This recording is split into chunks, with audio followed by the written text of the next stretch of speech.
अस्सलाम वालेकुम। कभी कभी ज़िंदगी में सब कुछ हमारे पास होता है मगर एक शख्स की कमी पूरी ज़िंदगी को अधूरा सा महसूस करा देती है। ख़ास तौर पर जब शोहर दूर हो, बारिश का मौसम हो और खिड़की के बाहर गिरती हुई बूंदें दिल की खामोशी को और भी गहरा कर दें। लेकिन शोहर की दूरी ने मुझे एक बात ज़रूर सिखा दी कि तन्हाई हमेशा कमज़ोरी नहीं होती। कभी कभी यही तन्हाई हमें अपने आप से मिलवा देती है। आज मैं आपसे अपनी वो 5 बातें शेयर करूंगी जिन्होंने मुझे सिखाया कि बारिश के मौसम में उदासी को अपने ऊपर हावी नहीं होने देना बल्कि उसी वक्त को अपनी ताकत बनाना है। पहला तरीका मैं आपके साथ शेयर करूंगी, अपने दिन को मसरूफ़ रखें। जब इंसान हाली बैठता है तो दिमाग छोटी छोटी बातों को बड़ा बना देता है। ख़ास तौर पर शोहर दूर हो तो बार बार मोबाइल देखना, उनके मैसेज का इंतज़ार करना और सोचते रहना कि वो कब फ़ोन करेंगे दिल को मज़ीद उदास कर देता है। इसलिए मैं कोशिश करती हूँ कि अपने दिन को छोटे छोटे कामों में तकसीम करूँ। घर के काम, बच्चों के काम, खाना बनाना, सफाई, अपनी वीडियोस बनाना और थोड़ा सा वक्त सिर्फ अपने लिए। क्योंकि मैंने ये सीख लिया है कि मसरूफ़ रहना गम को भगाना नहीं बल्कि अपने दिल को संभालना है। और दूसरा तरीका है, बारिश को उदासी नहीं खुशी का बहाना बनाएं। बारिश हो तो एक कप चाय बनाएं, खिड़की के पास बैठें, बारिश देखें, अपने पसंदीदा कप में चाय पिएं और अल्लाह का ढेरों ढेर शुक्र अदा करें। हम अक्सर खुश होने के लिए किसी बड़े मौके का इंतज़ार करते हैं, हालांकि खुशी छोटी छोटी चीज़ों में छुपी होती है। बारिश की आवाज़, गर्म चाय, साफ़ सुथरा घर, बच्चों की हंसी, ये सब नेमतें हैं। और जब हम छोटी छोटी नेमतों की कदर करना सीख लेते हैं तो दिल का बोझ भी हल्का होने लगता है। और तीसरा तरीका है, अपने शोहर की कमी को मोहब्बत बनाएं, शिकायत नहीं। शोहर दूर हो तो दिल चाहता है कि बस उनसे बात होती रहे, लेकिन मैंने ये सीखा है कि हर वक्त ये सोचने के बजाय वो मेरे लिए क्यों नहीं है, ये सोचें कि अल्लाह ने हमारे रिश्ते में मोहब्बत रखी है, इसीलिए फासले के बावजूद दिल एक दूसरे के करीब हैं।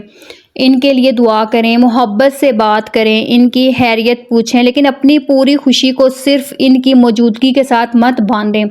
क्योंकि शौहर हमारी ज़िंदगी का बहुत खूबसूरत हिस्सा है, लेकिन हमारी अपनी ज़ात भी अल्लाह की दी हुई एक ज़िम्मेदारी है। चौथा तरीका है, अपने लिए वक्त निकालें। एक औरत घर, बच्चों और रिश्तों में इतनी मसरूफ़ हो जाती है कि कभी कभी खुद को ही भूल जाती है, लेकिन मैंने सीखा है कि रोज़ाना थोड़ा सा वक्त अपने लिए भी होना चाहिए। चाहे वो अपने बाल संवारने का वक्त हो, अच्छी सी चाय पीने का, किताब पढ़ने का, कुरान पाक पढ़ने का, दुआ करने का या सिर्फ खामोश बैठने का। अल्लाह हम सब को जो है वो सब की तौफीक अता करे। और अपने आप का ख्याल रखना खुद गर्जी नहीं है, क्योंकि जो औरत अंदर से खुश और मजबूत हो वो अपने घर को भी ज़्यादा खूबसूरती से संभाल सकती है। पांचवा और सबसे अहम तरीका, तन्हाई को अल्लाह से ताल्लुक़ मजबूत करने का ज़रिया बनाएं। कुछ खाली लम्हे ऐसे होते हैं जहां इंसान किसी इंसान से बात नहीं करना चाहता, बस दिल चाहता है कि कोई इसे समझे। ऐसे वक्त में अल्लाह से बात करें, अपनी परेशानी, अपनी खुशी, अपनी ख्वाहिश, अपनी उदासी, अपने शोहर की जुदाई, सब कुछ अल्लाह के सामने रख दें। क्योंकि इंसान शायद हमारे पास ना हो मगर अल्लाह ताला हमेशा हमारे साथ हैं। कभी सजदे में जाकर दिल की बात कह दें, कभी दुआ में अपने आंसू बहा दें। यकीन करें, कुछ दर्द ऐसे होते हैं जो किसी इंसान से बात करने नहीं देते, सिर्फ अल्लाह के सामने दिल रखने से हल्के होते हैं। आखिर में सिर्फ इतना कहना चाहूँगी, अगर आप भी किसी अपनों की दूरी का सामना कर रही हैं, अगर बारिश का मौसम आपको उदास करता है, अगर कभी घर भरा हुआ होने के बावजूद दिल तन्हाई महसूस करता है, तो खुद को कमज़ोर मत होने दें। ठीक है, आप अकेली नहीं हैं। अपनी तन्हाई को अपनी ताकत बनाएं, अपने दिन को खूबसूरत बनाएं, अपनी ज़ात को वक्त दें, अपने रिश्तों में मोहब्बत रखें और सबसे बढ़कर अल्लाह पर भरोसा रखें।